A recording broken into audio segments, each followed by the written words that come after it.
Crazy. I want to talk to my people. I want to talk to my brothers and sisters. We can have grace and humility in how we interact with other people. Oh, hot dog, look at you. And nobody talked about what's really happening.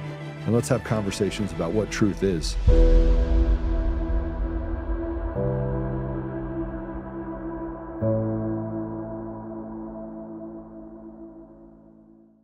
Okay, so where do we start? It is Tuesday, and we are in studio with Ann Vandersteel. She was in town. I was like, you got to come over. Let's talk about all the stuff that's not happening. And maybe some of the stuff that is happening that maybe spread a little bit of hopium for you, because we definitely need it. Before I bring Ann, well, I guess we'll just bring Ann on. And yesterday we did a case that's right here. So this case is Christopher Gregory v. basically half the judiciary in Colorado. It's the biggest corruption case in, I think, the history of this state. It involves Phil Weiser, Polis, Jenna Griswold, an attorney for Coomer, David Beller, who's actually in this document, is being sued by Christopher Gregory. And the claims in this are unbelievable. So I'm not going to spend a lot of time on this, but I did want to tell all of you this. This is super important.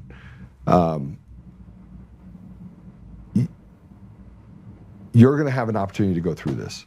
We sent it over to influencers. We basically, the first person I sent it to will remain nameless. It's got a couple million people that follow him, and he said, Joe, this can't be real. And I'm like, well, it's real.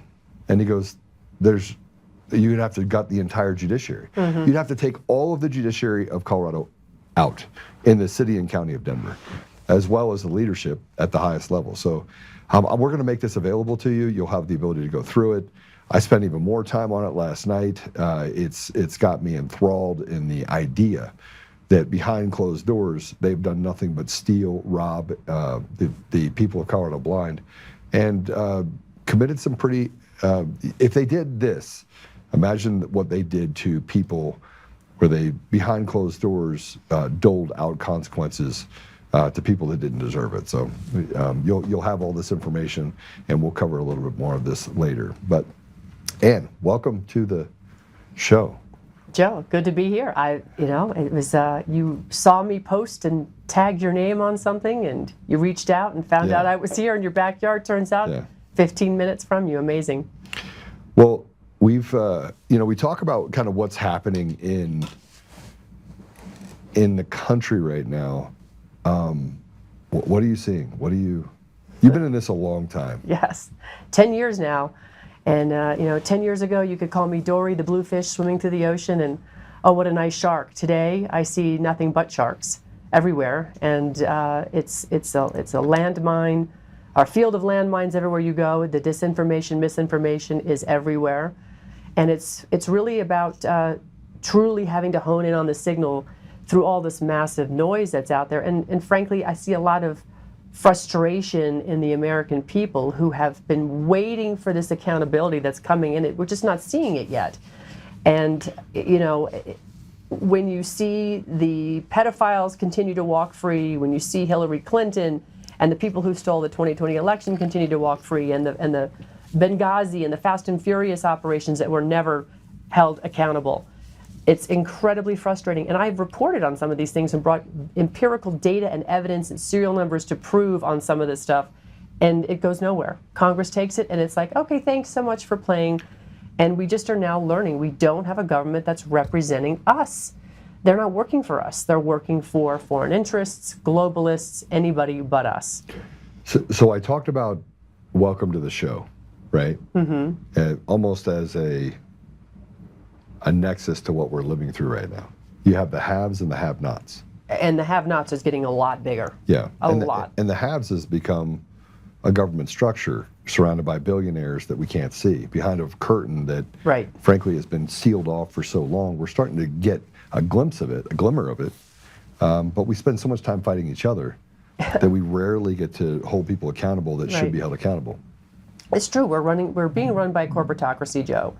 The Constitution for the United States has been sidelined by U.S. Code going back to the 30s. We've developed an agency corporatocracy of for-profit entities, whether it's the Department of Justice, the Department of Defense, it's Child Protective Services, it's the CDC, the NIH, FDA. They're all for-profit entities. They are all being managed by the industries that they supposedly regulate, but those are the people that have a revolving door between industry to agency.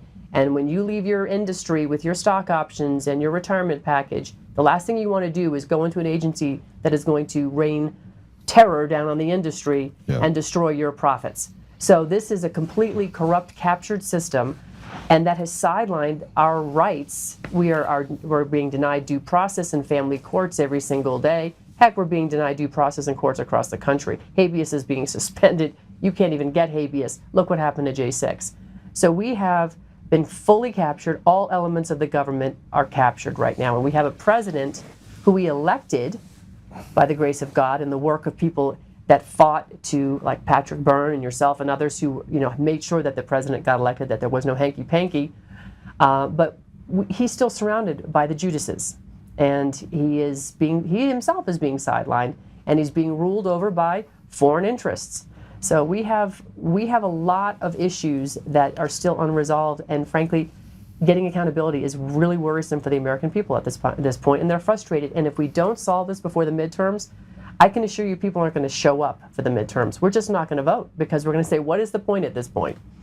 Well, I think that becomes a larger issue of what's the outcome? Like, how do we get to a place? We've been very clear on a path that we know will solve the problem. We start looking at no machines, no mail-in ballots. Right. Let's get to in-person, show an ID, make sure that we have clean voter rolls, which you brought up before we came on the show, so that we're really starting to hone in on what can eliminate this friction that we've created in our society of, the Democrats, Republicans, and independents. But I mean, you have friends that are Democrats. Mm-hmm. And you have friends that are independents. You have friends that basically sit in the middle. Is anybody happy right now? Nobody's happy right now. In fact, what I find really remarkable is that this whole Epstein file saga has actually, in my humble opinion, brought the Democrats and the Republicans together because everybody's screaming for accountability. Nobody wants to see the oligarchs in Washington, D.C. sitting in Congress and Senate that are making millions and millions of dollars on $150,000, $175,000 a year salary because they get advanced wink and nods on stock trades and legislation that's going to impact the stock one way or the other. It's just not fair. And the American people have had it. They're tired of both parents having to work, pay heavy income taxes. Kids are being raised by iPads, and they're being child predators are now sneaking in through their iPads to brainwash and get these kids thinking that they're not a boy, they're now a girl, they're not a girl, they're now a boy, they're a toaster, they're a cat, use a litter box at school. This is the insanity of what's going on in our country right now, Joe. The toaster got me. I mean, the cat part, the litter box, I get it. Who doesn't want to be a cat? Yeah, you got 9 lives. But this is the insanity. I mean, we have been so infiltrated in every aspect of our life right now, and we're tired of looking at the people that are perpetrating this on us, passing legislation that's woke, into destroying our lives, walk around freely, and yet when somebody walks in the Capitol because the doors open and the guards were there and said, yeah, your friend's in here, come find them, that you go to prison for that. I mean, it's just, and who pays for that building at the end of the day? We do. So this is the part that's very frustrating for Americans right now. Well, let's talk about how that frustration has bled over to, people running for office, people doing things that they can control at a local level. And, what's interesting in what you're saying now is that we lifted our head up to the Epstein files. Mm-hmm. Now we figured out why they didn't want it released. Right. And it does paint a very morbid picture of people who have said, we're on your side. Yeah. Pam Bondi said, if we arrested everybody that's in the Epstein files, we'd collapse the government. You know what I say? Collapse the government. It is not a government working for us. Our founding fathers, I think it was the second paragraph, second sentence in the Declaration of Independence, where they talk about the fact that if this isn't working out, if you're not getting what you expect and what you deserve, then it's time to alter and abolish. I think we are clearly at the alter or abolish moment in this country right now, because what is happening in that district of corruption is anything but governance of, by, and for us, the people. We're the bosses. Trump works for us. Bondi works for us. They all work for us. And they're all in it for themselves, and they're taking care of their own personal interests, their own families. President Trump has, again, tried to make some initiatives, but unfortunately, he is now in this system where, for instance, the Clarity Act, the Genius Act, how does that get bipartisan passing and then be a good thing for America? So for those of you that own Bitcoin, say goodbye to your privacy and the ability to transact without the IRS sticking their nose under your tent, because frankly, that's exactly what it's going to do. So where's the value in all of that sort of decentralization? It's a psyop on you to basically, oh no, we're not calling it CBDC, but that's exactly what it's going to be. And then you layer in Palantir, Peter Thiel, and all of it, and you have a digital prison that is now just swallowing up the American people. You know, I don't think anyone has an appetite for it. I don't think Democrats have an appetite for it. I don't think Republicans have an appetite for it. And I want to bring up one person in the files because we're getting these mixed signals. We saw President Trump put up a post about Steve Bannon and with Peter Navarro, and they were standing on a stage together, and he said these two men were treated unfairly by the Biden administration. That was a day after the files came out. I started digging into it, and I saw some alarming things related to Steve Bannon inside the files. I'm not a fan of his. I'm not asking if you're a fan or not a fan. But how in the world, and I asked you this off air too, how in the world do you square that hole when you have someone so diabolically committed to one thing while hanging out with the people, the very people that victimized women and children? And you have grandchildren. Yes. So I have children. I don't have grandchildren yet, thank goodness. Not that I don't want grandchildren, I just don't think I'm old enough yet. Square it for me. Like, square how we can allow that person to get a free pass. Well, that's a good question. Look, Steve Bannon and the War Room Posse, they built a great podcast early in the day. They did great coverage on the pandemic. I mean, they really, I think, brought the awareness the public needed with respect to COVID. But at the same token, you know, and I had mad respect for Steve. Unfortunately, I'm looking at what I'm seeing now, and you know, it's like all these influencers that went to the White House that day and got their Epstein binders from Pam Bondi, and they had this big moment. I think several of them probably regret it because they realized they were used. Were they, or did they know? Because they knew that those folders were empty. They knew they were empty when they were handed to them. Well, here's the thing. So it was such a bungled operation, right? They get these folders. Pam Bondi says, we have the files. We're gonna. We weren't even asking at that point. We were like, get the border closed, get these people out of our country. It wasn't even what we were focused on. It wasn't what we were focused on, and they throw this out there, and we're like, huh? Okay, well then great. Let's get the Epstein files. And then it's a big nothing burger, and then they don't have the files, and then the FBI's reviewing stuff, and it's truckloads, and it's just the back and forth. So circling it back to Steve Bannon, you know, when did all those influencers suddenly become radio silent on Epstein once the first 3 million documents dropped? Everybody went radio silent, and then there is Steve Bannon doing selfies with Steve, and you know, talking with Steve, and they're making fun of President Trump and all of this stuff. And this is supposedly the guy that is a big Trump supporter. So you have to ask. President Trump didn't see this stuff, though. I promise you he didn't see it. I don't think he saw it until now. I don't think he's seen it yet. Really? I mean, I don't think. Look, one of the things about being the president of the United States is that you have priorities, right? It's like running a company, and I run a company, so I understand what priorities are. There are things that happen in this company I know nothing about until 2 weeks after. And I'm like, why didn't somebody tell me this? And they're like, why would, that's what you pay us for. Like, you don't pay us to involve you in some of these issues. Okay, fair enough. And so we often forget that the president has a limited amount of time. He still has the same time that we have. Right. But he's got 340 million problems. He's got 340 million people in the country that he has to oversee. So I give President Trump an amazing amount of grace. And people are like, how do you give him grace? How do you? And I'm like, because I've run a company. Because I understand what it takes to run a company. Right. And it's very, very difficult when you have things going in different directions to see all the things that are in front of you.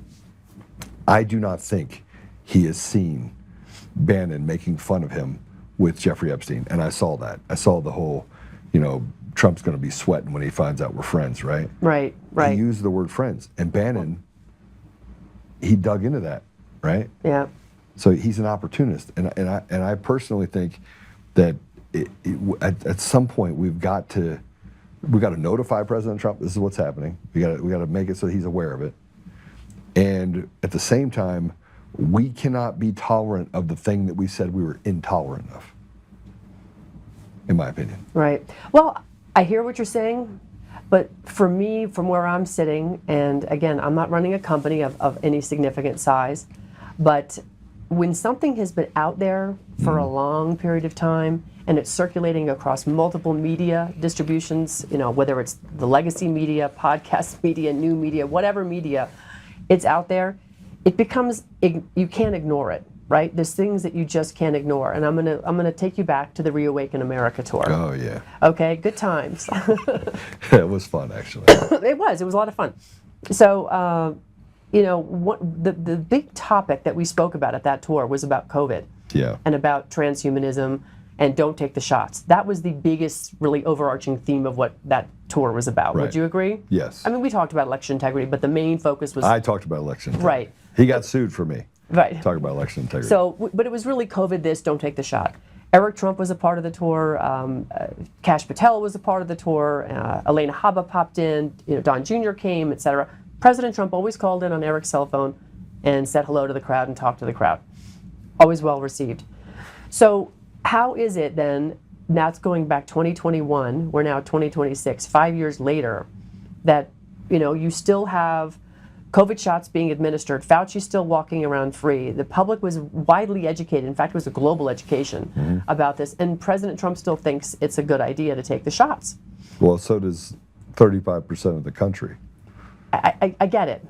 You know what I mean? get it. But the data I know has been presented to him. I know there's been DMED data, the Department of Military Epidemiological Database that Tom Renz broke in January of 21 in Colorado Springs. I know that database has been presented to him personally by somebody very close to him. Yeah. I actually presented that information to that individual and gave it to him per his request. So I'm concerned that this is the kind of stuff that doesn't make sense to me. And I still believe President Trump wants to do right by America, and he's massing, when you're up against, like we said, the globalist corporations of all these agencies that have taken control of our government, it's captured. Right. It's not like you can just fire them all. I wish you could. Well, you should. You rip the Band-Aid off. You turn everything off and then figure out what you need. There you go. Starting with the Department of Education, and we still haven't shut that down. I thought that was Linda's job. So I'm getting concerned because I don't know what all the roadblocks are that are stopping him and preventing him from doing what seemingly should be pretty easy. And after the election integrity stuff from 2020 till 2024 when he was elected, the data was assimilated and aggregated and has been presented, and yet we haven't seen an arrest yet. And that is what is frustrating, I think, a lot of Americans at this point. I share in that frustration, and I want you to consider this, and I agree with you, right? Right. That he's probably ignored some things, but as the CEO of a company that was much bigger in 2020 before I decided to open my mouth, and now I've grown it back, getting back at the helm after 3 years of being on the sidelines. I will tell you that sometimes the chatter is louder than the facts. I get it. And what I mean by that is, you've been in this for 10 years. You were talking about the corruption and the rot and the institutional dishonesty long before I even knew it existed, right? At the same time, I was talking about the fact that we were lying about what happened in Iraq, Afghanistan, and we killed tens of millions of people. Right. Because I was there. Like, I was on the ground for 6.5 years, having conversations with presidents of countries that were showing me stuff that we had done to them, right? From the highest rafters, I would yell about this stuff, and then I finally had to get out of it to take care of my children because they want to be home, right? But when I was doing all of that, it fell on deaf ears because the chatter of what we were really there for, because weapons of mass destruction, Right. It was so loud that no one was hearing it. Right. And so the same thing we said for COVID, because I have a mother-in-law that, tried to get my wife to get a COVID vaccine. And I didn't talk to her for 2 years. I told her, don't call in my house, don't come to my house. Don't even, it's my wife, she's not taking the vaccine. What's my daughter? Well, I trump you because she's my wife, right? So President Trump gets things wrong about Tina Peters, called her a 73-year-old woman. Right. I mean, so he and that she had boxes of information, voter information. None of that's true. Right. But it's because the chatter out there is so confusing. Correct. That he picks up what pieces he can and tries to make sense of it in the middle of this global kind of environment. Right. Like everything is broken. Imagine being the president where everything is broken and you get access to all the data and you're just trying to figure it out. And half the people on your team are not on your team. Correct. So I look at it a little bit differently because he's got Brutuses and Judases surrounding him. That's just listen, I give you grace on that. It's a fair assessment, Joe. I think, though, that at this point he needs, and General Flynn has said this, and we've talked about it, he needs a council of the people around him. Call it a kitchen cabinet if you want to, where these people don't get any notoriety, there's no compensation, it's behind the scenes, it's just ordinary, regular people that aren't millionaires and billionaires and oligarchs. They're just the people. To say, hey, I just want to kind of give you a pulse on what's really going on out here because you're not hearing it. I texted Susie Wiles not too long ago, and I asked her about Ivan Raiklin and why he was not notified that his name was on 4 different subpoenas that came from Jack Smith. And she responded, and I said, this is, I was asking her on the record for this information. And I had sent her some documents, and she said, I didn't realize this came out of the Senate. I said, no, this came from Jack Smith. And I went through the letters, and I showed her the letters where she was the chair of various different organizations in which they were asking her about Ivan Raiklin and then the Proud Boys and the Oath Keepers. There was about 20-some names on there. But Ivan was the only one who did not fit into either of those 2 categories. And once I presented her with that data, she stopped talking. And I thought, well, that's strange because, Ivan could have, and several of these other people could have shed some really important information on the whole J6 stuff, but they were never given an opportunity to respond to a request from Jack Smith for a subpoena. Yeah. And I think that's gatekeeping that was harmful to the public's understanding and development of this story of what really happened during J6. And it might not have drug on as long as it did. Yeah, I mean, so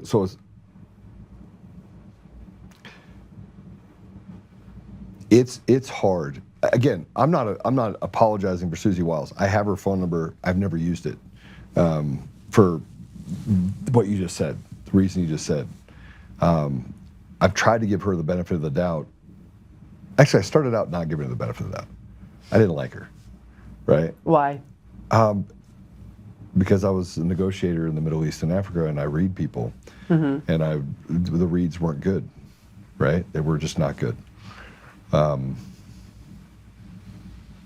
then I started understanding the dynamics, and so I started giving her the benefit of the doubt.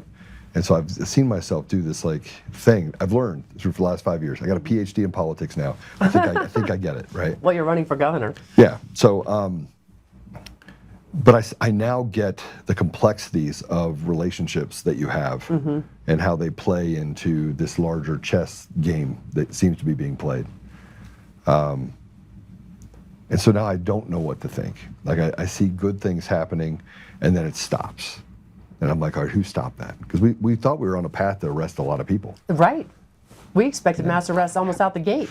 Yeah, then nothing happened. And then nothing happened. But then you have Kash Patel, that came out and said we got all this stuff happening and we're cut off drugs.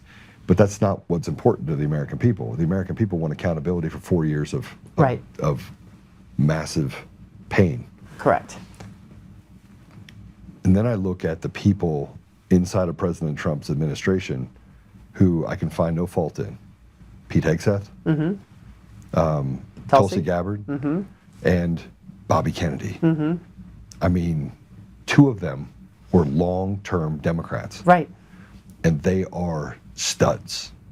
sorry, I mean, call a woman a stud. Oh, Tulsi Gabbard Tulsi's is just- awesome. she's just an amazing woman. She and is. And I've been in the room, and I've shook her hand, and I said thank you. You know, I was in Oregon when she was speaking, and I look at her, and I look at him, and I look at Pete Hegseth, and then I go, they don't have enough ground.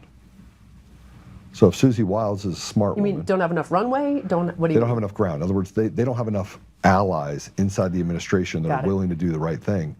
And you know, if you read The Art of War, Yeah. like what President Trump is dealing with right now is the difference between winning and losing for the American people is a grain of sand between the two. Like it's that volatile. We can see it, right?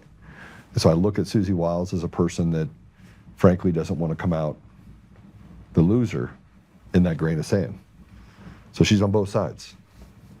And not both sides of the bad, but just both sides of not wanting to push too hard in one direction, knowing that the implications are like President Trump pushes too hard in one direction, he got sued.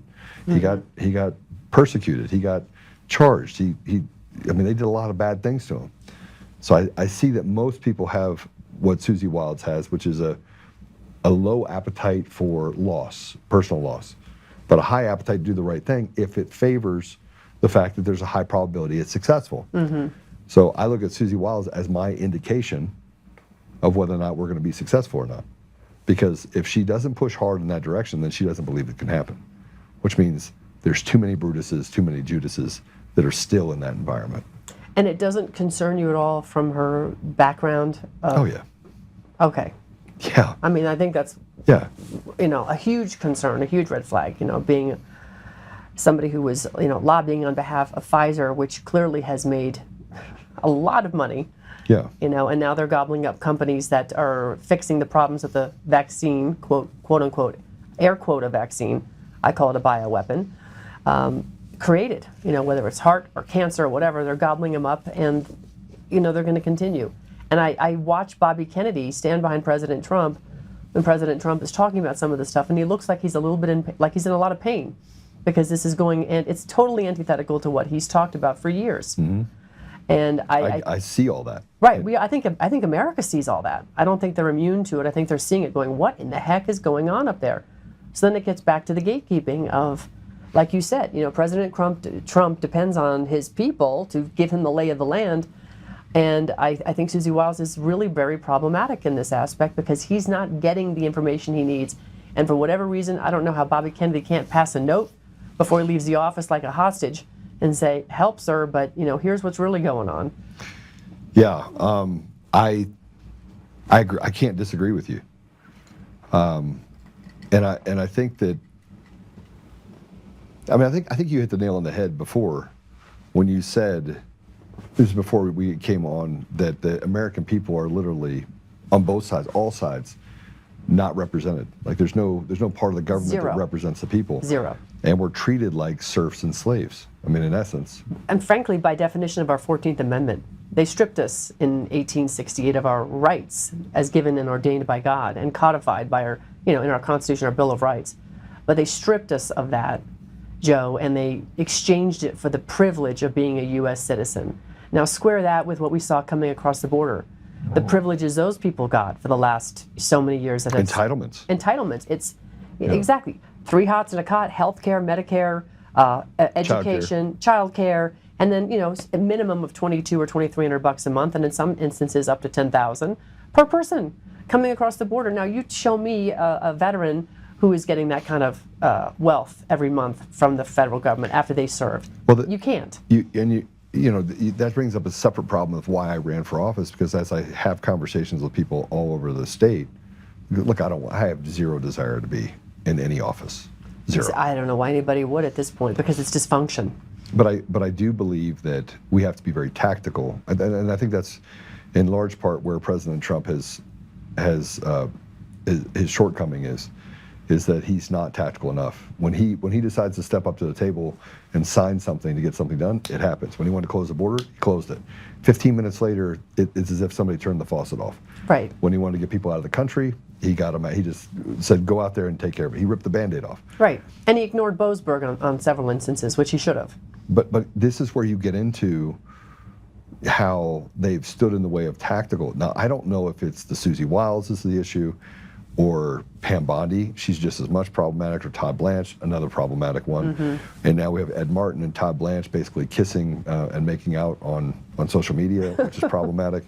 Or the fact that they walked past all of this information. I believe that the only way we can reset it is to have free and fair elections. We haven't had that in all 50 states in decades. Correct. Right. We just woke up to it in 2020 being so obvious Right. to us.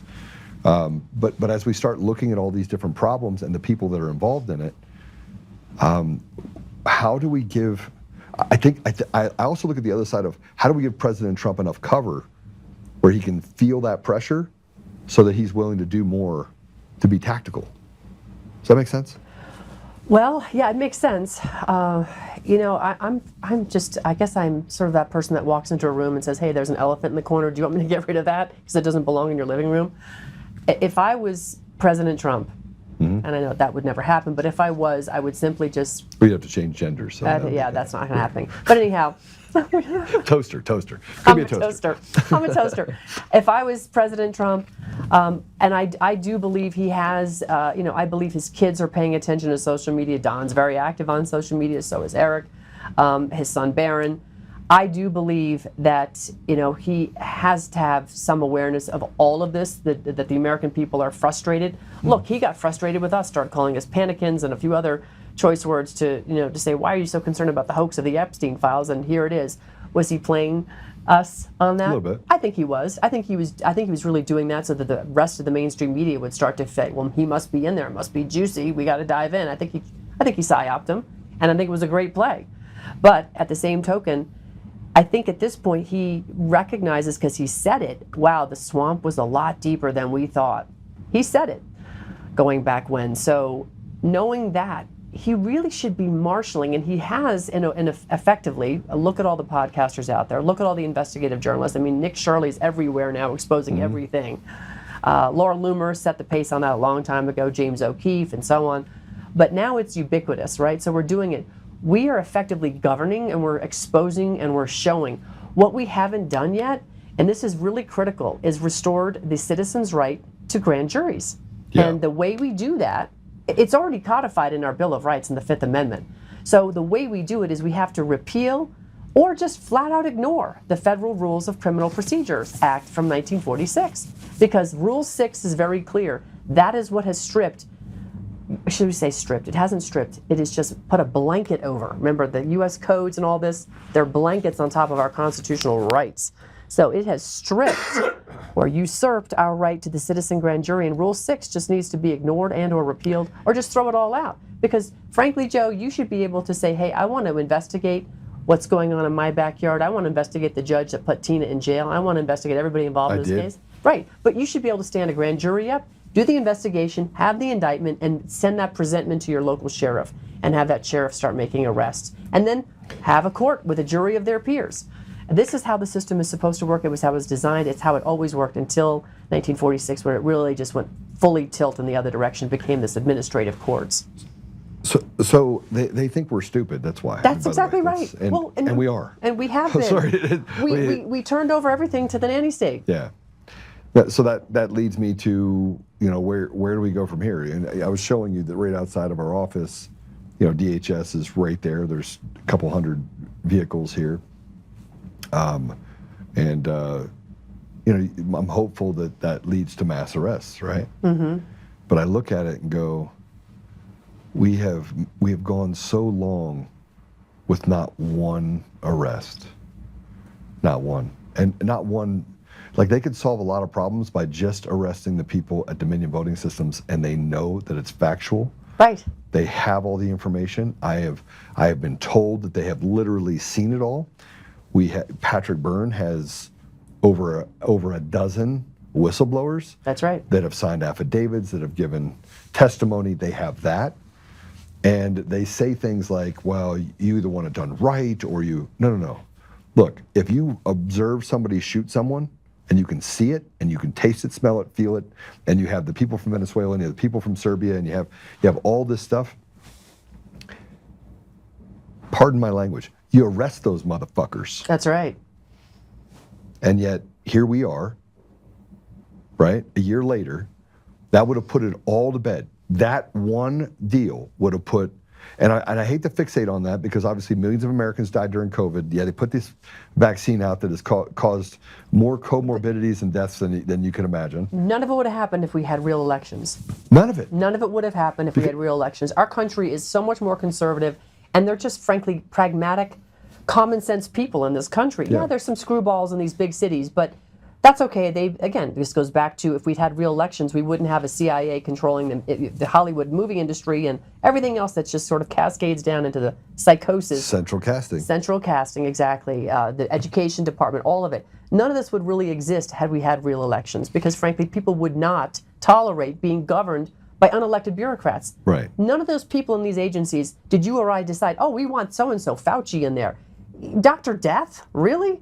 I mean, the guy lied. I'll never forget. I was getting over COVID, Joe, in March of 2020, lying in bed. Literally, I'd been on death's door.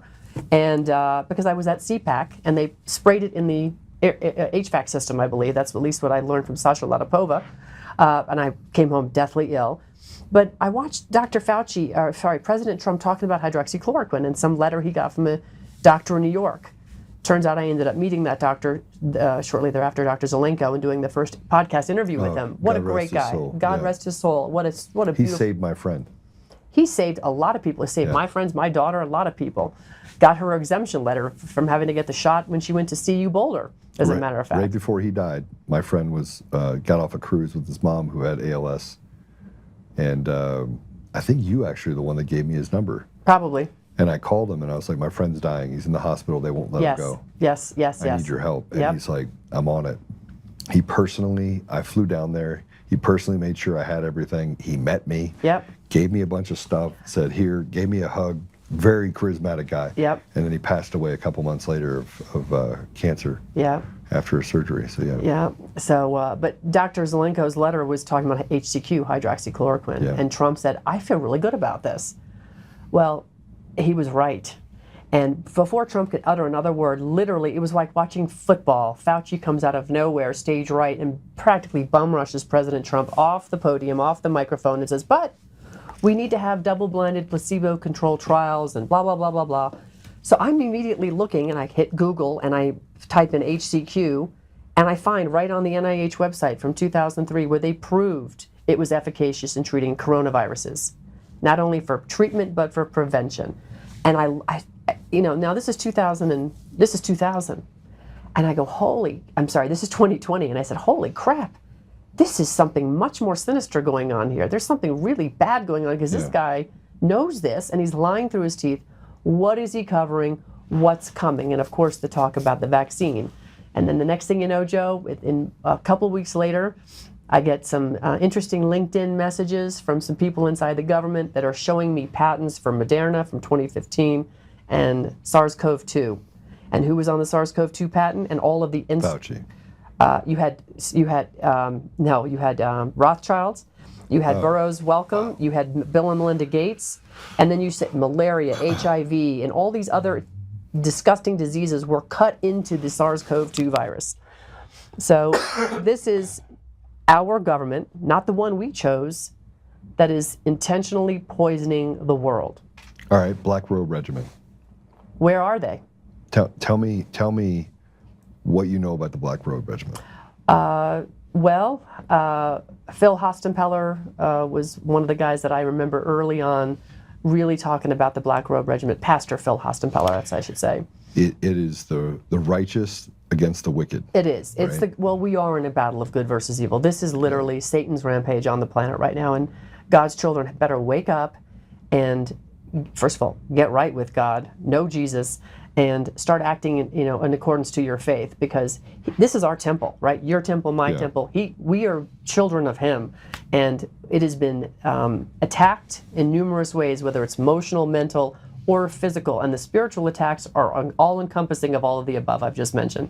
So the Black Robe Regiment needs to be activated yesterday, and getting people, focusing on God first, because everything else flows from that, like our Constitution. our founding father, God is mentioned 4 times. The Creator is referenced 4 times in our founding fathers' documents, between our Declaration and our Constitution for the United States. We don't even understand that the Bible is the initial law book, the foundational law book for all of humanity, frankly. Yes. Right? He gave man dominion over what? The land, the air, and the sea. So L-A-W. We don't have much domain over the sea, though. We don't know much about it. Yeah, there's some interesting things at the bottom. But anyhow, land, air, water. There's your law book, and we don't think like that. All right, let's back up a minute. President Trump. Again, I give him probably more grace than other people do. I'm also, I write things to President Trump quite often. I put it on social media and I say, all right, listen, these are some of the things that have to happen. You pardon Tina Peters, great. I have conversations with Peter Tickton and with Patrick. But let's kind of back up a minute on the constitutionality and governing ourselves. Mm-hmm. And so I'm gonna throw all that aside right now, and I'm gonna talk about the World Economic Forum and a man named Yuval Noah Harari. Right. He was on a stage in April of 2020, okay, right as the pandemic happened. Mm-hmm. Nobody was wearing a mask. He wasn't wearing a mask. Right as everything was happening. And he said that we have to eliminate 95% of the world population. Right. Now you have grandchildren. Mm-hmm. 95% means that your family has a 5% chance of surviving. Right. And we can see the haves versus the have-nots. Right. And the people that they hate the most are God-fearing Christian men and women. They fear those people. So they're the target number one. Right. How does everything you're seeing happen right now equate to the devil itself? I'm going to call it that. You've all know Harari saying that we have to kill off 95% of the population. How does that equate to what you see happening today, even in the Trump administration? Okay, as I mentioned when we stepped outside on your balcony, they're still spraying us like roaches from the skies. Right. They are exterminating us today. In fact, I've got some good friends, Dr. Will Spencer and Billy Bond, who has a permaculture farmer. Billy is brilliant. He's actually remediated the soil post-Hurricane Helene in North Carolina because it was so full of radioactive material and all sorts of other horrific, synthetic and biohazardous waste in the soil everywhere that he figured out how to do it, he and Will Spencer. And they can remediate soil that has been destroyed in a matter of months. Now, I received a text message from Billy I think it was the week before last, where Dr. Will had been using satellites to analyze soil in the wake of that Operation Fern storm, whatever you want to call that big sweeping storm that went across the mid-Atlantic. And it's, Florida was in 22 degrees at my house, believe it or not, in South Florida. Lost a lot. This place in Texas, so yeah. Yeah, we lost a lot. So anyhow, that all being said, when I received this text message from Billy, he was showing me, and I could pull it up on my phone, but he was showing me a number of synthetic and radioactive hazardous material that's in the soil, all in the wake of that storm. Things that don't belong there at all. How did they get there? Well, when you start to measure what's in the sky being sprayed by these indigo pilots who don't have families, clearly don't believe in God, and are part of the plan of extermination of the planet, you can see that this is still going on. And President Trump cannot not know about this. It's too obvious at this point. It is everywhere. The talk of chemtrailing, geoengineering, it is everywhere. Dane Wigington, who is the godfather, if you will, of geoengineering the planet, what's really going on in exposing this, has testified before Congress. So again, you have to ask yourself, if walking out of your front door is hazardous to your health, and we were concerned, we didn't know where COVID was and what it was coming from, so we were all freaked out in the beginning until we learned.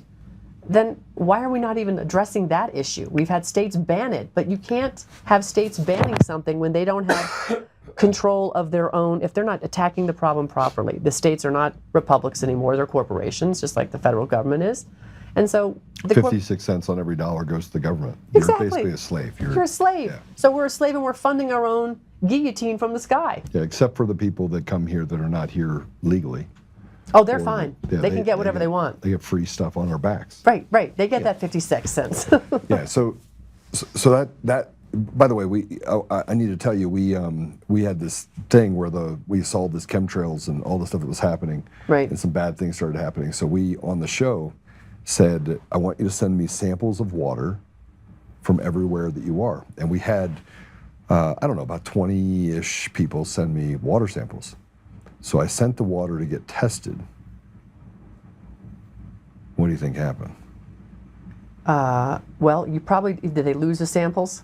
Oh no, they made the samples, but then I was able to take that information, and people in the audience know this because they're like, well, what happened? And so I'm like, it's complicated because we're finding stuff in the water, and I really want to make sure that it's real. So now I go to certain areas and I'm like, hey, we should probably go check this area, we should check this area, and see if we can reproduce it, because you never know when people could put in water. Oh, right. Right, but the stuff that was in the water, this is rainwater, by the way. Cesium-137, barium, Yes. strontium, aluminum. Yes. Aluminum at a rate that was scary. Worse than the vaccine adjuvant aluminum? You remember back in the early 80s, they told us that we had acid rain? Right, Was it acid rain, or was it that they created it, right. the problem, by doing this cloud seeding and things like that? I think it's what you just said. They created the problem. Absolutely, they created the problem. But have you noticed that people are having a lot of recall problems? Memory, short-term memory, they're lost for words, people's names. Yeah. The recall just isn't there, and it's not because you're over 50. It's literally happening to 30-year-olds, 20-year-olds. I mean, I'm seeing it and I'm hearing it, and people are complaining about it. Like, I'm sorry, I don't know, I just can't remember this name. And I hear it all the time. All the time, yeah. And I know we're distracted and there's a lot of information, and you and I are constantly, because we're information people, we're always, Yeah. but people who aren't in the information business. I was standing next to Patrick the other day, and I was trying to introduce him, and I couldn't remember Patrick's name. And like Patrick, I was like, what the hell's wrong with me? I can't remember Patrick's name. And I was standing next to my wife. This is a weird thing. I was standing next to my wife last night, and I went to introduce my wife, and I was like, and Jason, this is. She's like, Erica. It's like my wife. I'm like, what's wrong with me? And I can remember everything. But I mean, sometimes you just, I chalk it up to working 12 hours and then going to a game, type of thing. But. Well, yes, but if you're breathing aluminum, strontium, barium, and look, barium, aluminum, BAAL, ball. Yeah. Barium and aluminum have been sort of the base, the foundational mix, if you will, for this geoengineering, which is kind of ironic that they would have those two together, because it spells ball, which is obviously satanic. Yeah. But I do think that, from where I'm standing, the government is so in the business of being a part of facilitating and ushering in this new world order. J.D. Vance talked about the new world order the other day on an interview. I forget who he was with. Somebody, was it CBS or something? Did he talk about it in endearing terms, or did he talk about it in non-endearing terms? No, in endearing terms. That President Trump is facilitating this new world order, and he was really making reference to the banking situation. But from where I'm sitting, and we talked about it earlier, the Clarity and the Genius Act are basically stripping the decentralization aspects and the anonymity and being able to operate outside this United States jurisdictional financial cabal, so that you can actually support your family. Yeah. And they're stripping people that own Bitcoin of that. And then you're seeing the price of Bitcoin, frankly, reflected. It has been on a downward trajectory. In fact, Michael Burry, I think, tweeted out a couple of days ago something about Bitcoin to zero. And this is the guy who was in the big short. He shorted the housing market in 2008. He's a pretty sharp dude. Yeah, I'm not sure I agree with him there. They'll find a way to re-decentralize. Right. And they'll find other ways around it. Ethereum, again, down almost 60, 65, 70%.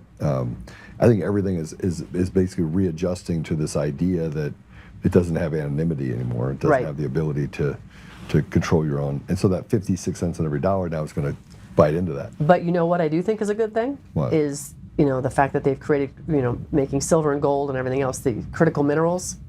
This is significant. That executive order that Trump signed is very significant. And when you look at it on the global scale of, for instance, the BRICS countries, they are settling all of their debts in gold. In other words, if Russia and Brazil are trading oil and soybean, clearly soybean won't ever measure up to the amount of cost of oil. It's not equitable. They have to then pay Russia in gold for the difference. Okay, right. So trade imbalances are all settled in gold in the BRICS nations.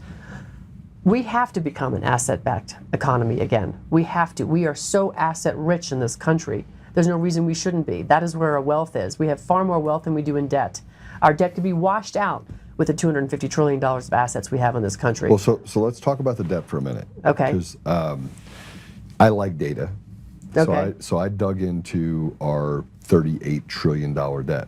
Okay. Mm-hmm. Most of that's fraud. It doesn't exist. It's fraud debt. But it doesn't exist.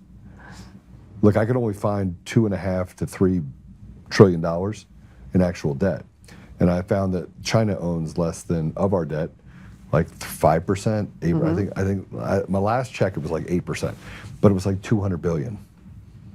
It wasn't what they said it is, where China holds all our debt and they could. And I was on the show and I was talking to an economist. And I asked him, I go, am I crazy? And he got quiet, like it was eerie. And I go, so I asked another economist this, and I can't find the debt, and I'm going through it. I'm looking at all the budgets, and I'm breaking it all down. And I threw it into AI so I could make sure that I was right. And then I put it on this calculator over here and built out this pivot chart that I built through Power BI. And I said, brother, I can't find it. I can't find the debt. But they've used this as an excuse to get more money from us. Mm-hmm. I was like, am I wrong? And he goes, and he shook his head slightly and said, you're not wrong. So how much debt do we actually have? $3 trillion at most. So where is these other numbers? Doesn't exist. It doesn't exist. And it does not exist. So they've appropriated funds and then never spent them, is what you're saying? Appropriated funds. It's silly money. You can't trace it to anything. And look, the way the budgets work and how you get access to it, you start looking at the budgets for different departments and how they use that money and how they redistribute that money and how it then reflects back to the debt, right? Of how we have debt. We have a deficit every year. Doesn't exist. Remember the last 8 audits that the Pentagon had, they failed. Trillions of dollars is missing. Yep. So how do you have trillions of dollars missing if you have a budget or if you have a deficit of $37 trillion, where Doge was able to go in and find that this computer over here, you just push a button and send out $500 billion, right? Well, if you listen to Catherine Austin Fitts, and I'm a avid listener of hers, she'll tell you that $22 trillion went to building underground military bases and all kinds of cities. But it doesn't, the debt doesn't exist. The money is not there. The transfer, the transaction, it's not there. It doesn't exist. Look, I'm really, really good at system architecture. You can say whatever you want about me, but first of all, Coomer was on that call. Second of all, and I just got vindicated 2 weeks ago on that deal, thank God. And I understand things. I'm like the Rain Man when it comes to understanding things. I went through it. I was talking to Patrick. I was talking to the team, and I'm like, listen, I don't understand this. Like, this makes no sense. The debt doesn't exist. Well, I guess we're going to find out if that's true, Joe. They're printing money. They're appropriating money. The money. So how do you have debt if you're printing money? Well, because we don't control the printer. That's the Federal Reserve, and they're charging us interest on that. So are you suggesting that we just lay the, quote, debt at the feet of the Federal Reserve and walk? It doesn't exist. The Federal Reserve actually is the one that dictates what you actually owe. Correct. So the Fed is basically telling us that we have $37 trillion in debt, $38 trillion in debt. Well, from where I'm sitting, that number that you're talking about has to come from an appropriation. Look, we just signed we keep signing these, I call them kicking the can down the road, these CRs, these continuing resolutions. We need so many billions to here. We're going to send Israel more money. We're sending Ukraine more money. Whoever. Never seen coming to America for that matter, but whatever.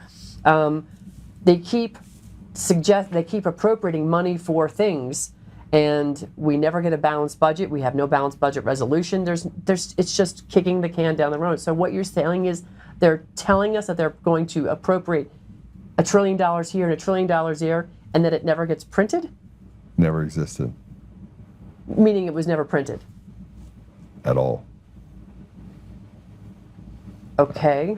So So how are they funding government then? off a ledger. There's no debt. I can't find the debt. I sent it over to a friend of mine who's he's a commodities trader, understands silver, gold. How do we become an asset backed? Right. And I understand the BRICS. You have another 6 countries or 7 countries that are getting ready to come into BRICS. So it won't just be Brazil, Russia, India, China, and South Africa. It's going to be a bunch of countries that are trying to get into that area, right? Right. So, so I looked at this from the perspective of, okay, we're borrowing money from ourselves, we're taking it out of Social Security, and then you look at the amount of money that's being put into Social Security, 7.5% on one side, 7% on the other side, and you look at the amount of entitlements that are pushed out for Social Security, and those don't balance. We actually have a surplus, not a deficit, but yet they were cutting Social Security benefits in order to then fund other things. But if you look through the budgets, that's not what you see. And nobody's ever taken the time to look at it. It's kind of like looking at the COVID, when you said you went through and looked at who owns these patents for, Right. You can see it, but nobody ever talked about it. Right. Well, what's the benefit of them saying we have $38 trillion in debt and the average family is responsible for $100,000? Right. Then they can walk in and say we need to raise taxes by another 2%, Right. another 3%. Oh, Dr. Oz said it the other day. He says you got to work longer, and later in life, and that's just the way it is. Excuse me, but we didn't fund this crap. We didn't pay for it. We didn't vote for it. None of it. So, But he doesn't have to work later in life. no, of course not. I mean, He's an oligarch. He's one of them. and in large part, I've done really well. I mean, I grew up super poor, but I don't have to work if I don't want to. My retirement is set up, right? It's not as much as it would have been if I sold my company for $250 million in 2021, but I could be comfortable. But they're telling, Dr. Oz and others are telling us, guess what? You should never retire. That's exactly right. That's what they're telling us. Keep working. Keep on the hamster wheel, the treadmill. Don't stop. We need you to keep generating your work so we can tax you on it. $38 trillion, $38 trillion. You're now $39 trillion. It is, the sky is falling every day. Right. And I can't find it. I mean, I'm telling you, I just brought up something that it's been bothering me every day. I would love it if we didn't have the debt. I would frankly love it if we would shut down the Federal Reserve, or we shut down the IRS and shut down all the agency government. That's frankly what needs to happen to go back to the Constitution. There's only 19 essential services listed on that, and none of this stuff that we're talking about is in those essential services for the government to have any say from the federal side. If you want that crap in your state, go for it. Have all the crap you want. But the federal government is here to protect us and defend our borders. That's it. Oh, and deliver our mail. That's about, and they still can't even get that done right. They're getting their butts handed to them by, bigger companies, UPS, FedEx, DHL, etc. So Amazon, Jeff Bezos, another government contractor, along with Elon Musk. We just covered a lot. I brought up the debt. I probably shouldn't have, because it's a larger problem, deal that I can't seem to square. And I keep asking guys these are really smart economists that. If we walked away from the debt, what would that look like on a global scale? Doesn't exist. Okay, so let's say, if we just say, okay, we decided our debt doesn't exist, right? You can't even fathom what I'm saying, because you're like, well, where is it? Well, what I'm saying is that it never was there. That they basically manufactured this out of thin air, because they didn't have any idea what their revenue was going to be and how things were going to come in. President Trump is talking about getting rid of income tax. Right. You want to know why? Because you can't. It doesn't exist. I'm telling you. And this is the hardest thing to understand, is we've been told for so long that something exists, that we're in debt. China owns 50% of our debt. I've heard it everywhere. Everyone says. I mean, Jeffrey Sachs is the kingmaker of the sky is falling. CIA. And so he says, we got all this debt and all this stuff. And you're saying, where is it? It's not there. It doesn't exist. Great. So if we say it doesn't exist, we're not hurting anybody else around the world. What did China buy all the treasuries for? What did Japan buy the treasuries for? Why did Japan get their? Well, Japan is the largest purchaser of our debt. Correct. right? So when they started wanting to sell it, who was it? The Secretary of the Treasury, what was her name? Yellen ran over there. Remember the mushroom incident? Yeah. She ran over there and was like, "You're not going to do that. You are not going to be selling our debt off. You're not selling it back. You own it." You know, she got real huffy about the whole thing. And they sort of were like, "Okay, here, have some mushrooms in your tea." So, but what if the debt didn't exist and the purchases of that so-called debt that you have was just to create more entitlements that they wouldn't have to call entitlements like they do for Ukraine and all these other places? Excuse me. Say that one more time. If they didn't have. What if it's all just a shell game? What if it's like, hey, listen, you say you're going to buy this debt, we'll pay you these entitlements, right? Which they've been Right. doing since World War II because we, bombed the shit out of them. And it's just a way of saying that you're basically moving stuff around on the ledger. You know what? That wouldn't shock me at all. Yeah. Because they've been doing that with everything else. Everything else has been a shell game. That's why you have these agencies. They're all for-profit shell corporations to do exactly that. Listen, every time, I mean, if you look at the corporate construct, it's designed to do exactly what you just suggested. A corporation does something terrible, they collapse the entity, the same little scoundrels that built that entity move over here, pop up another tent, and they start business as usual. And it's the relationships those people have with the federal government that allows this sick cycle to continue. So that wouldn't surprise me. And the fact, the longer I sit here and listen to this, I'm thinking to myself, good Lord, if that's true, holy shit. And I said it, and when you have economists that are like I just said a secret or something. Right. I mean, it's amazing because, I had to go back and rewatch his face in it because it was like, oh crap. All right, let's circle back. I think I have you for another 20 minutes or so, because I want to get back to the stuff that you've been posting on. Uh-oh. You ready for this? Go. Bring it up. What do you want to go? Put your mic on. I think they Am I turned it on? off. Hey, we're going to take a quick commercial break so we can fix Ann's mic. We'll be right back with some fire. We'll be right back.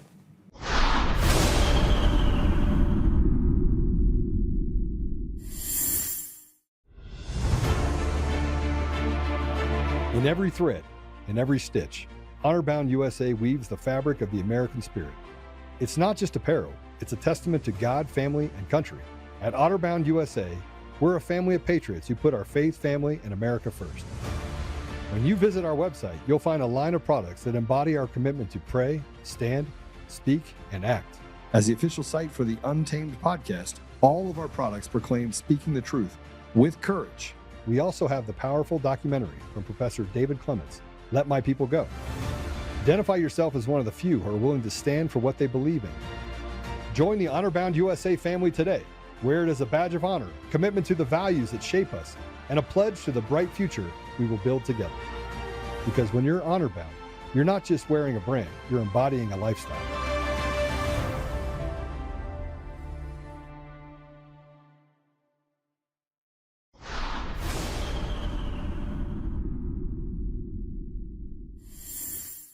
All right, welcome back. We got all the mics fixed. Everything's done. The deep state tried to get in the middle of it. Just kidding. That's totally not true.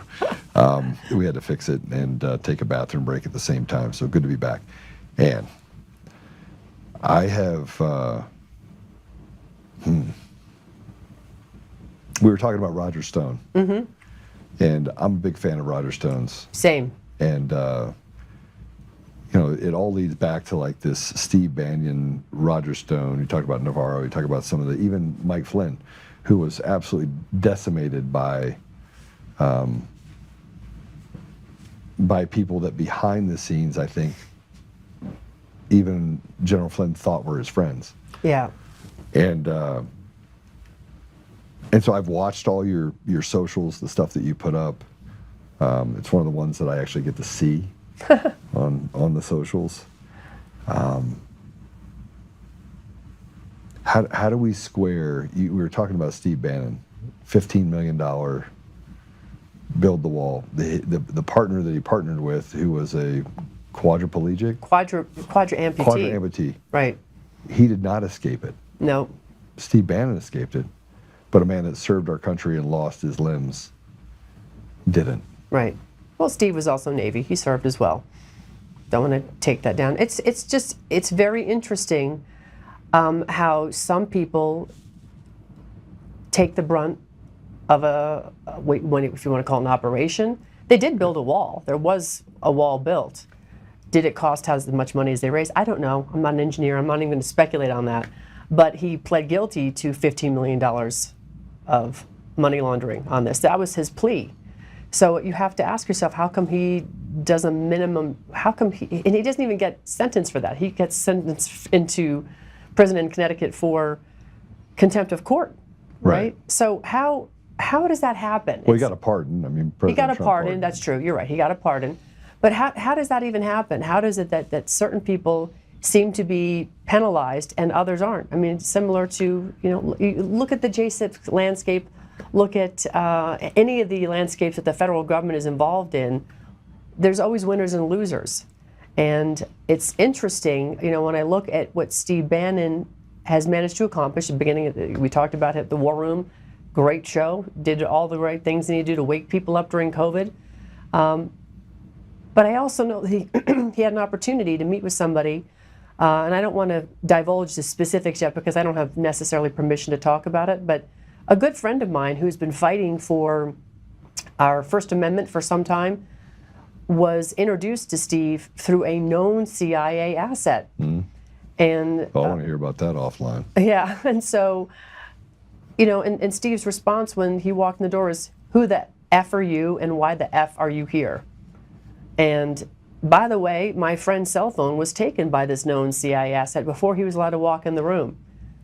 So I just think that's very interesting that he has these... Yeah, Bannon never said that to me. I would level the guy. I would literally just crush his face. Yeah, and this guy, my friend has spent the last, should we say, 8 years fighting for our ability to have free speech. Well, I mean, that leads me down kind of a very bad rabbit hole because, we've been called anti-Semites, we've been called Nazis, we've been called all sorts of names. And you bring up an interesting dilemma, as does some of the things that you've shared. And that is being MAGA versus MAGA. Right. Like, what does it mean to make Israel great again or make America great again? Right. And who is really in charge? And we're not allowed to talk about it because if people realize who's in charge, then you realize that you are, in fact, a slave. Right. There was an interview that you shared of Michael Lester with Sean Ryan. Yeah.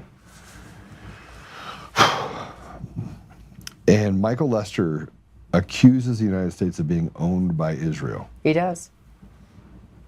The scary part is, we look at Colorado, you have Polis, Griswold, and Weiser, among others. Right. And then you have this Zionist, kind of this cabalish, rhino establishment cartel, right? That is all seems to be enshrined in this. I shudder to call them Jews because they're faithless people. They actually have denounced God. They don't believe in God. They're atheists, yet they run all the power levers of the state of Colorado specifically. Mm-hmm. I want to play this video that you shared. This is Michael Lester. And then I want to get your thoughts on what he's saying and what the implications are of that if we don't get banned, which we won't because you have untamednation.com. You can always go there. I won't ban you. And we take care of our own bandwidth, so nobody can stop me. Let's go ahead and play it. Who do you think we're occupied by? APAC. A lot of people think that. The evidence is there. The evidence is all there. It's oh, come on. We send $18 billion a year to Israel. Why? Just ask the question, what do we get out of it? Nothing. We get nothing. Are we doing humanitarian work? No, they're charged with genocide. They're killing off Palestinians. Are we helping them survive? Well, they've got a higher standard of living than we do, a longer lifespan than we do, free education, free housing, free health care, or we're sending them money. Why? Ask yourself why a U.S. congressman can wear an Israeli military uniform in congressional chambers. I would think that would be an act of treason. But they did. Nobody said anything. Ask why the Israeli prime minister can bypass the president, fly directly in and speak to our Congress without any other government interaction. I didn't know that could happen. Oh yeah, we did. Flew straight in, bypassed the president, talked to the Congress. Congress gave him 26 standing ovations. I think most pop stars would like 26 standing ovations. Our Congress gave Netanyahu, a foreign prime minister, 26 standing ovations. I have difficulty looking at that in any other way than we're occupied. Statistically speaking, we have shown that whoever spends the more money on an election wins 94% of the time.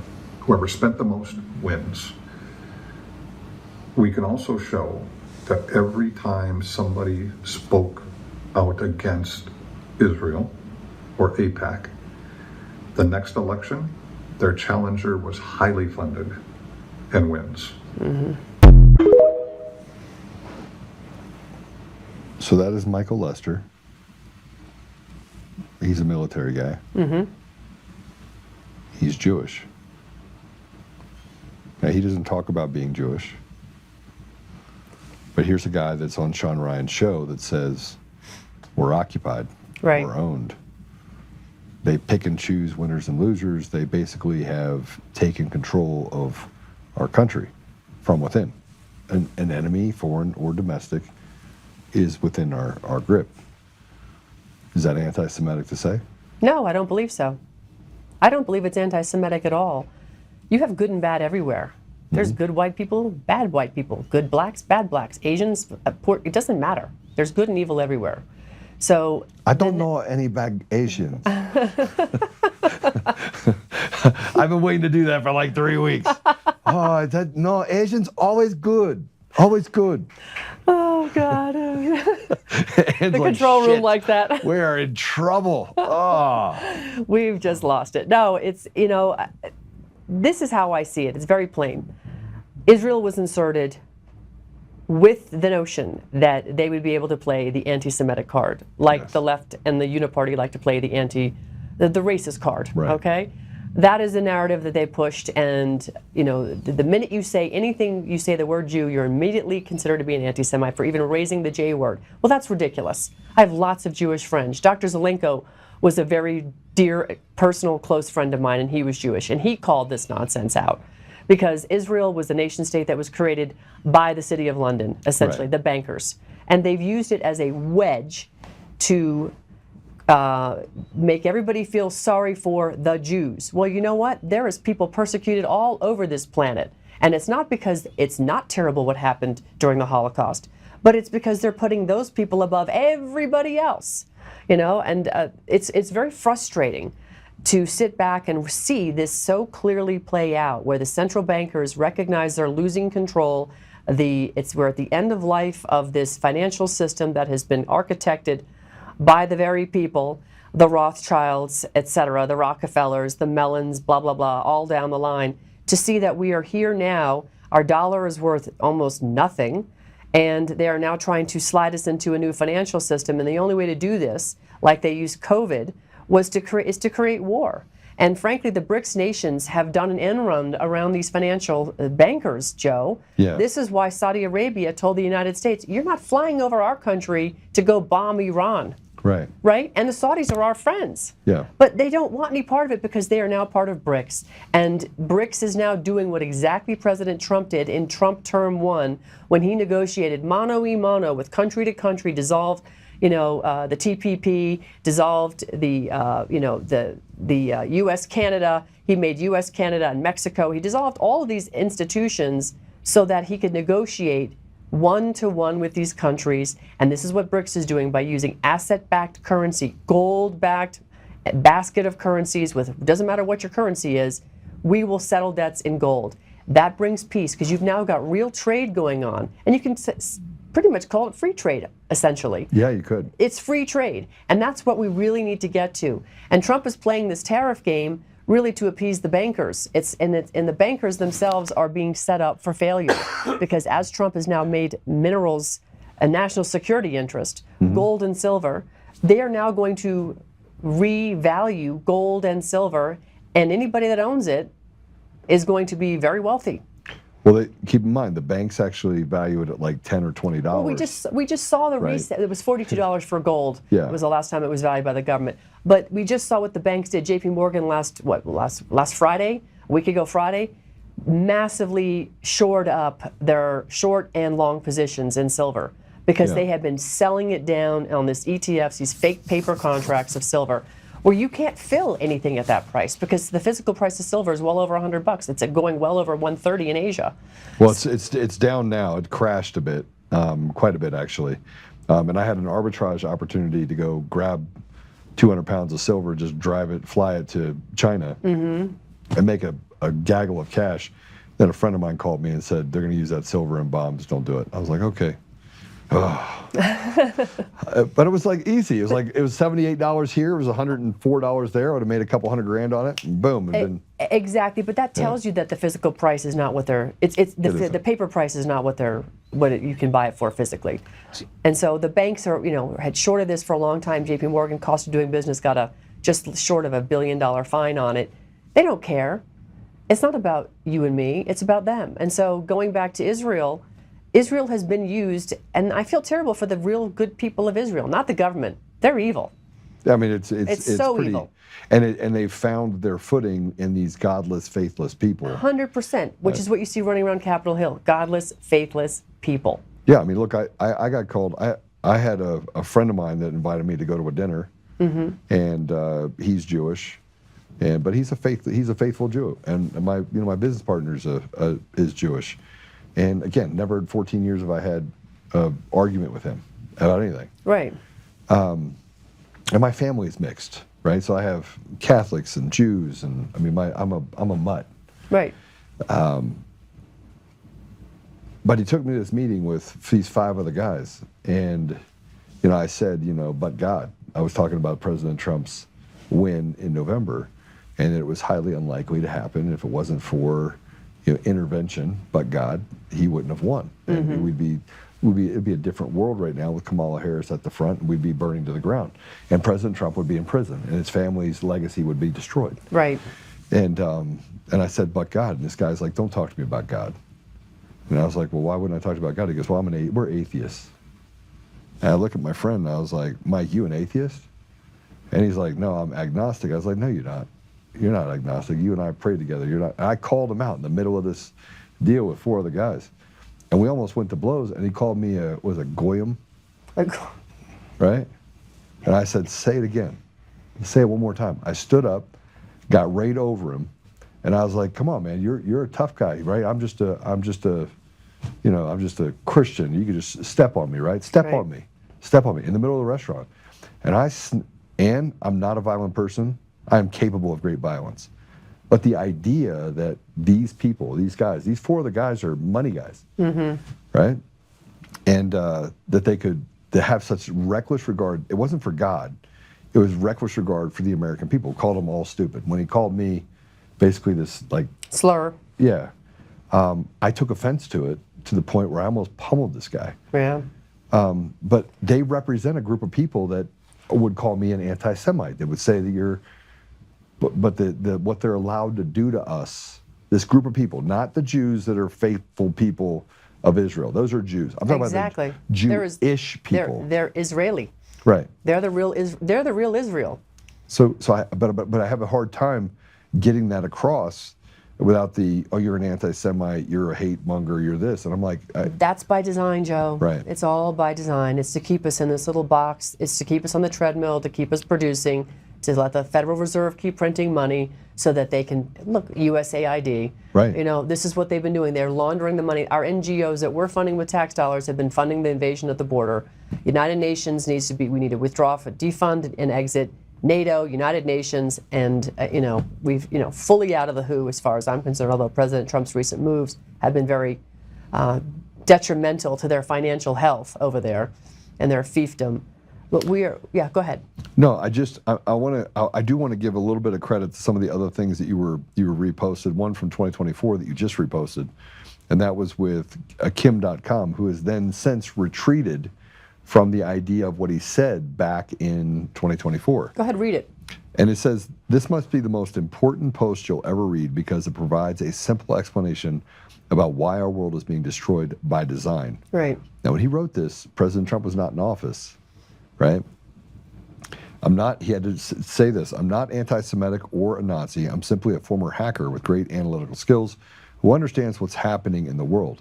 At the end of this post, I will quote from a world domination plan. You will recognize the truth immediately because that's what's currently happening in the world. Today's reality suggests that this plan is real. When you do your own research, you will learn that the origin of this plan was discredited and the alleged creators have nothing to do with it. But who was the person providing the key evidence? It was Allen Dulles, the man who raised money from U.S. industrialists to fund Adolf Hitler, his Nazi party, and his war. The man who later became the director of the CIA during Kennedy and the head of the Warren Commission that investigated the Kennedy assassination. Why would anybody believe a man with such a questionable character? The Protocols of the Elders of Zion has unquestionable borrowed ideas and several authors, but you can say that most important writings throughout history, throughout history, it was called a fabrication and is one of the first uses of the term conspiracy theory. Why do scientists have a massive overrepresentation in the media, politics, banking, and world affairs? How did such a small community get to dominate all the centers of power and information? Why can Israel ignore UN resolutions, international law, and commit genocide in Gaza to standing ovations in the U.S. Congress? Why is Israel acting like it is above the law, seemingly without any fear of consequences? Read some of the alleged Zionist world domination plan below and compare it with reality. Is all of this just a coincidence? There's no coincidences, Joe. No, there isn't. There isn't. And the CIA was very involved in the Kennedy assassination. Let's bring it forward to today, Charlie Kirk's assassination. Yes. Okay, let's talk about that because Charlie was making some very bold statements. And I'm going to say this in full transparency. I knew Charlie Kirk way back when. I'd interviewed a few times in 2017. I had met him in 2015, I believe it was, here in Colorado, Steamboat Institute. Yeah. You know, Rick Aiken's operation up there. Really good stuff. Anyhow, people put their talons in him early. They did. They put their talons in him early. So, very bright young man, and like you, built a behemoth of a company, right? TPUSA is huge. A lot of moving parts. I donated money to him. Yeah, same. I mean, there's just lots of moving parts, okay? So, to that point, you can't always be knowing what's going on everywhere because you trust your people. You have to have some element of trust. There's no way you can do everything in your company. One man can't outrun what you have here. No, I have not a even close. Good team. Right. So the problem is when you get singled out because people recognize you're a magnet and you're trustworthy, that's when the bad guys swoop in and infiltrate because they're going to place their chess pieces around you and use you to raise a lot of money. But Charlie started to question. I watched Charlie and I started to see him lean a little bit too much into the establishment, and I was like, So I stopped paying attention to him. Didn't dislike him, just stopped paying attention because I'm sort of the anti-establishment person. When I learned after the fact, after he'd been assassinated, how he had changed his opinion on things, that's when I went, oh my goodness, we are repeating JFK all over again. Because I think Charlie Kirk could have been president one day. 100%. And he, by the way, he right before he died, literally a couple weeks before he died, I don't think it was a couple weeks, it was the 5th of September, he wrote a letter to the TPUSA staff saying we're going to doge the organization. He had turned down nearly $130 million from an Israeli lobbyist group. Right. And all the funding that he had previously, he was looking at, he basically had an aha moment where he's like, I can't in good conscience keep going down this path. Right. And he was starting to question and call out certain elements. Look,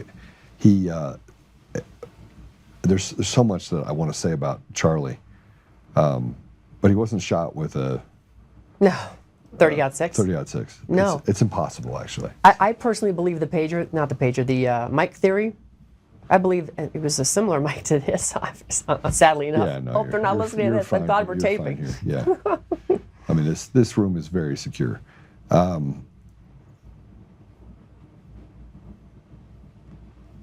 Charlie was not killed by a 30-06. He was not shot from a roof at 200 yards. No. And the bullet did not miraculously stop at the back of his neck. No. I am very familiar with guns, what they can do, what the ballistics are. You own gun stores. I do, and I'm very well trained. And so the lies that have been perpetrated on the American people that they've been expected to swallow are horrendous and are completely contradict reality, almost Right. on purpose. And our FBI is complicit in covering those lies, covering them up. Which then we have to talk about Cash Patel and Dan Bongino being at the head of that snake. Yeah. And why? Well, and why? Again, it was because they were.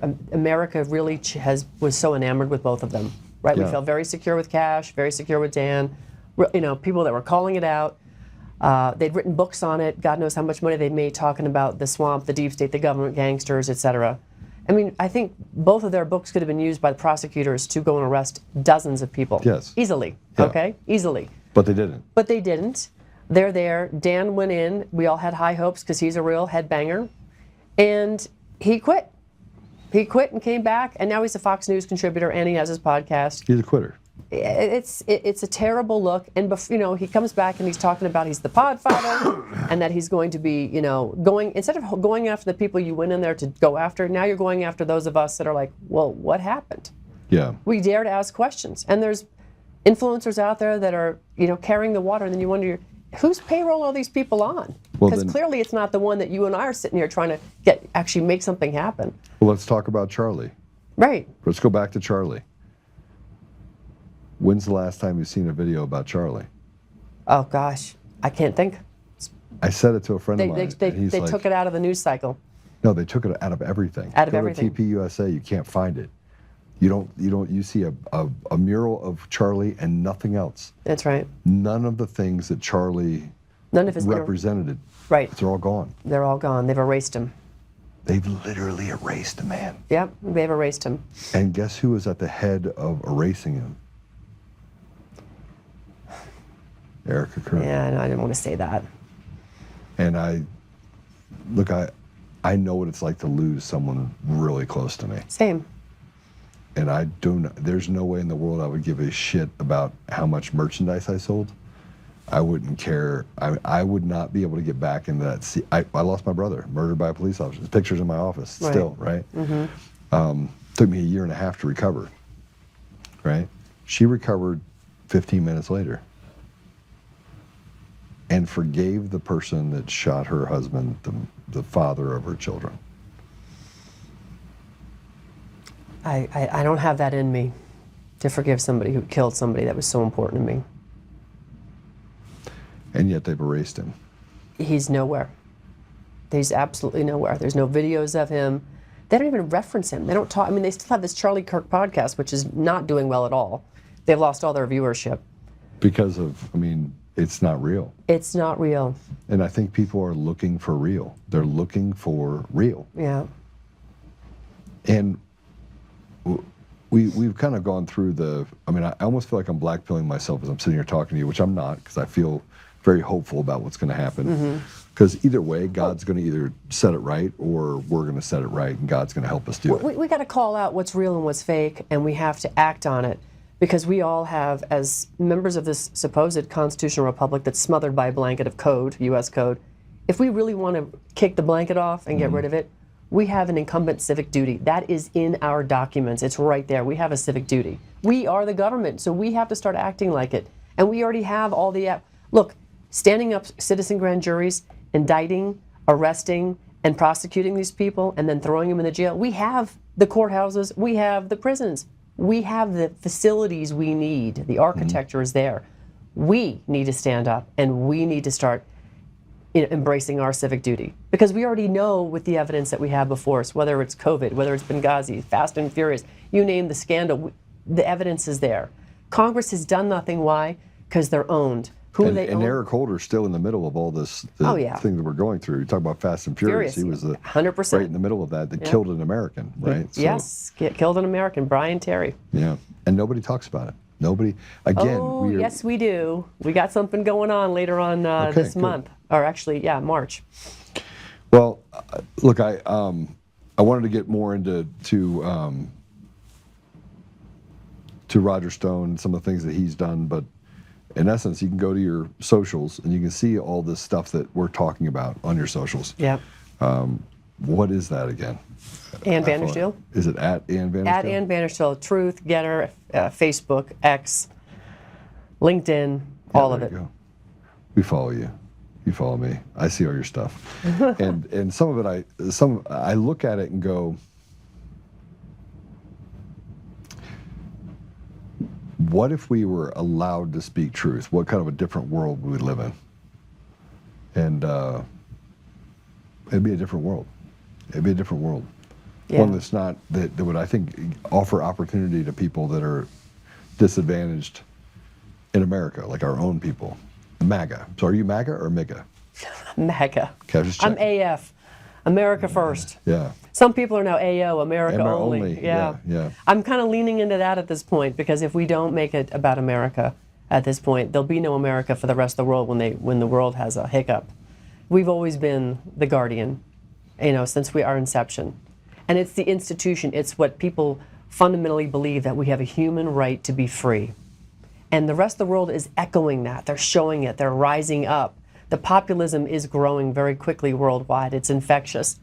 But for whatever reason, the empire is striking back, and I call that the City of London empire. They're striking back on us. Yeah. And they're doing everything they can to completely enslave us into this digital prison. So, my hope is that President Trump is playing some kind of deep chess game here. Yeah. But we can't. Hope is not a strategy, Joe. No, it's not. You have to be prepared to see with your eyes what's happening. And what he's doing is walking us into a digital prison. And whether he has a trapdoor plan to get us out of it and arrest all these people that are going to trap us in this prison, I don't know. But I can't believe in something that I can't see. There's only one thing I can do with that, and that's God. Yeah. Okay? And I see God on the planet everywhere.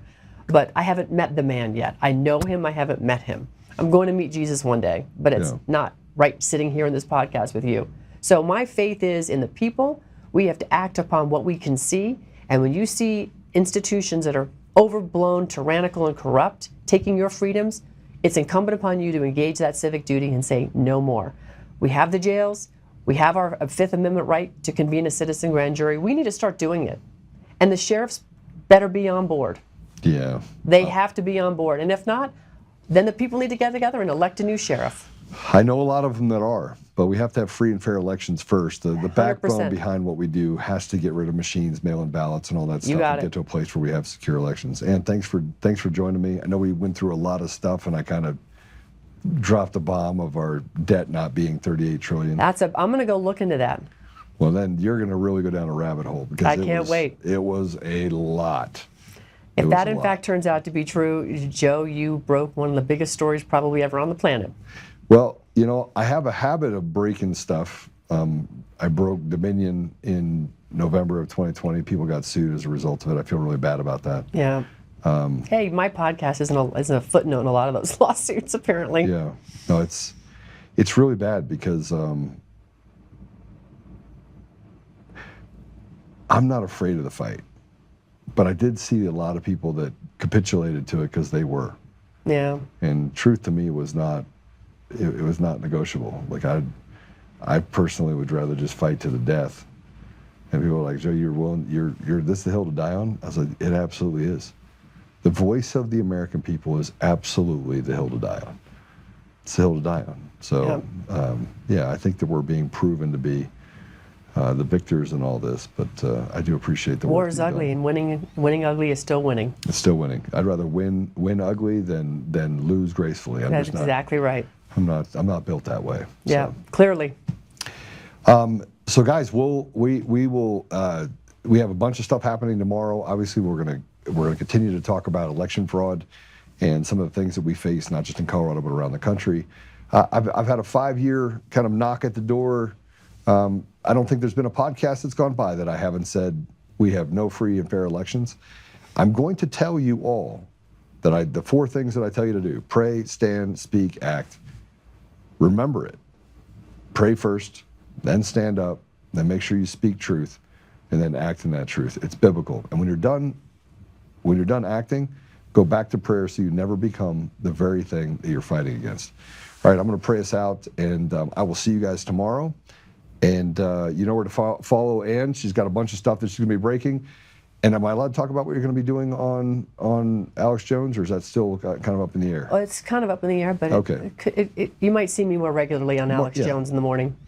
So it'd be good to have her on Alex Jones. Have another lightning rod with a sword on Alex Jones broadcast. So I pray out. I end every show with a prayer. Beautiful. It's my way of kind of recentering myself, because I get pretty fiery about some of the things. I never noticed that, Joe. Not at all. All right. Father God, thank you for Ann. Thank you for her thirst for truth that's unquenchable. Thank you for her ability to step in the gap and to, against all odds, just fight without any regard for what the consequences may be. And she's faced a lot. We're grateful for the work that she's done, and we're grateful for the place that you've put her in all of this. Father, I ask you to put a special blessing over Ann and her family, guard them, protect them, allow her to continue to fight from inside and to speak truth, again, regardless of the consequences. Help us, Father, that we may set aside petty differences, get to a place where we can embrace truth, and really stay aligned in restoration, restoring you to our community, to our country, and to the very existence that we have on this planet. Father, help us that we may be kind to each other, that we may offer others around us grace and be forgiving, while at the same time making sure that we seek consequences and accountability against the evil that has consumed our country and our world. Help us, Father, that we may pull back that veil. And Father, I just ask you to be with President Trump, be with our leaders, and convict them that they must do whatever it takes to drive this evil back into the hole it came from. Help us, Father, that we may be the catalyst at this time of need, that we may do and serve as necessary to restore. I ask these things humbly in Jesus' name. Amen. Amen. I will see you guys tomorrow. Thursday, kind of a tough day. We'll probably pre-record that deal. I go in for another pokey poke by the judge, that too, but by the doctors, and so should be a fun time. We'll get me all straightened out here at some point. But God bless you. We'll see you tomorrow. Whoa, whoa.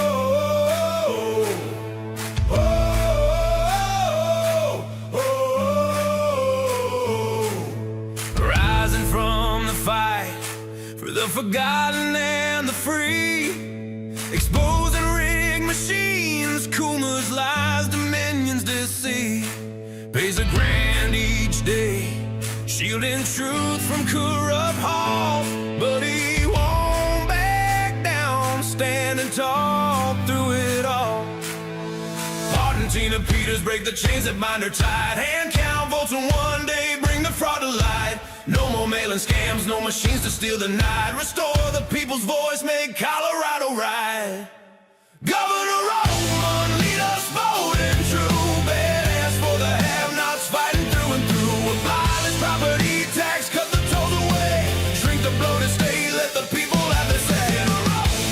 It's our rally call. Truth and freedom rise and watch the tyrants fall.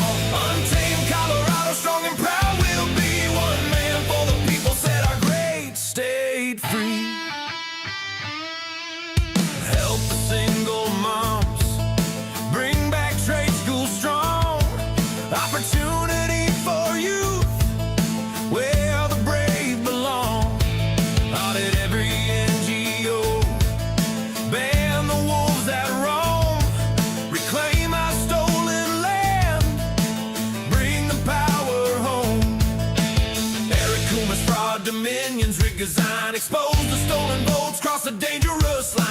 No more victimhood, no chains on you and me. He's running for governor for real liberty. Smash the fraud machine, pardon heroes jailed for the have-nots. Rising truth will never fail. One warrior defies the corrupt elite. Colorado reborn, strong on our feet. Governor Oltmann, lead us bold and true. Badass for the have-nots, fighting through and through. Abolish property tax, cut the tolls away. Shrink the bloated state, let the people have the say. Governor Oltmann, it's our rally call. Truth and freedom rising, watch the tyrants fall. Untamed Colorado, strong and proud, we'll be one man for the people, set our great state free. Whoa, whoa, whoa, whoa. Governor Oltmann, lead us bold and true. Governor Oltmann, freedom forever, Colorado, rise.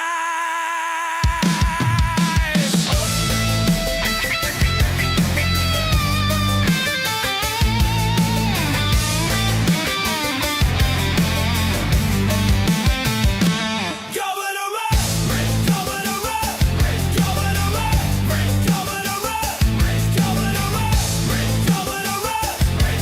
Whoa.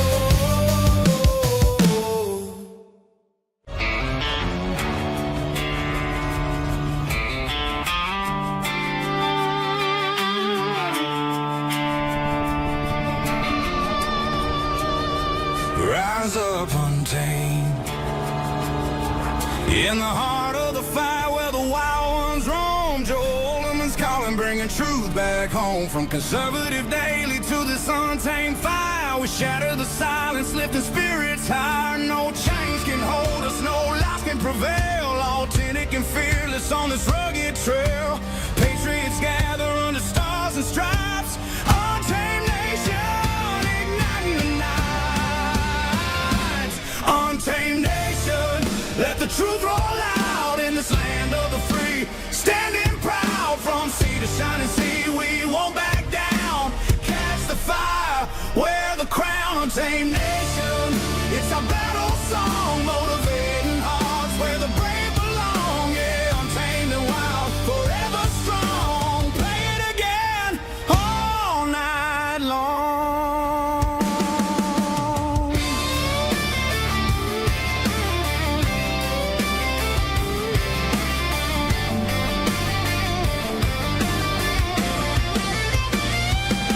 Break the mold, chase the real.